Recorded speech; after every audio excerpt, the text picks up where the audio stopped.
வீட்டுக்குள்ள வந்த முதல்ல வெளிய போடா. பிறந்த வீட்டுக்குள்ள ஏதோ நுழைவுன்னு சொல்லுவாங்களே அந்த மாதிரி வந்து நிக்கிறேன். என் வீட்டுல வந்து உட்காந்துக்கிட்டு என்னையே வெளில போக சொல்றீங்களா? ஏய், என்னடா வேடிக்கை பார்த்துட்டு இருக்கீங்க? அந்த தேனை இழுத்துட்டு வந்து ரோட்ல தள்ளுங்கடா. என்ன பண்றது? ஏண்டி என் மூஞ்சிலேயே மிளகா தண்ணி கரைச்சு ஊத்துறியா? இனிமே தெருவுல தாண்டி தெரியணும்.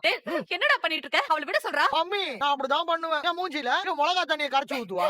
அவளை நீங்க எல்லாம் வீட்டுல வச்சிருப்பீங்க, நான் சும்மா இருக்கேன். இனிமே இவ இந்த வீட்டுக்குள்ளேயே வரக்கூடாது. என் பேச்ச மீறி இவளை வீட்டுக்குள்ள விட்டீங்க, உங்க எல்லாருக்கும் அதே கதிதான். வாய மூடுறா. ஏன் இல்லாத வீட்ல அங்க யாருமே இருக்க மாட்டோம். அதே மாமா வாங்க நாமளும் இந்த வீட்டை விட்டு போயிருவோம். நான் ஏமாத்தி வாங்குற இந்த வீட்ல அவன் எப்படி வாழ்றான்னு நானும் பாத்துறேன். பாருங்க பாருங்க, சந்தோஷமா தான் இங்க வாழ்வு. எனக்கு எந்த குறையும் இருக்காது. ஏய் நர்ஸ், உன் அழிவு காலம் ஆரம்பிச்சிடுச்சுடா. உங்களை படுத்துற கஷ்டத்துக்கு திரவதப்பட்டு தான் சாவ போறேன். கண்டிப்பா சொல்றேன்டா, நீ நல்லா இருக்க மாட்ட. நான் நல்லா இருக்க மாட்டேன். இவங்க துணிமணி எல்லாத்தையும் அள்ளி வெளில போடுங்க. சரிங்க. ஒரு துணிமணி கூட இருக்கக்கூடாது, ஒரு பொருளும் இருக்கக்கூடாது. மொத்தமா எல்லாத்தையும் அள்ளி போடு. பெரிய சாபம் விடுறாங்களா? சாபம். இவங்க விட்டு அப்படியே பழிச்சிரும். என்ன நீ இல்லாத வீட்ல அங்க யாருமே இருக்க மாட்டோம். அதான் எல்லாருமே வீட்டை விட்டு வெளிய வந்துட்டு நாளைக்கு அவன் இந்த வீட்ல இருக்கான்னு நானும் பாக்குறேன். எனக்காக நீங்க எல்லாம் ஏன் மாமா கஷ்டப்படணும்? எல்லாரும் வீட்டை விட்டு வெளியில வந்துட்டோம். இப்ப நம்ம எங்கப்பா போக போறோம்? உங்க மூட்டை முடிச்செல்லாம் எடுத்துக்கிட்டு மரியாதை எங்க இருந்து ஓடி போயிருங்க. டேய் கேட்ட இழுத்து மூடுங்கடா. நாங்க இருக்கும்போது நீங்க இப்படி எல்லாம் பேசலாமா? அப்பா அழாதீங்கப்பா. இன்னைக்கு நான் சொல்றேன், தென்னரசு சாவு என் கையால தான்டா. சரிங்கப்பா சரிங்கப்பா, கோவப்படாதீங்கப்பா. என்ன வேலை? உங்க அப்பா அம்மா உங்க வீட்டுக்கு கூட்டு போக வந்திருக்கியா?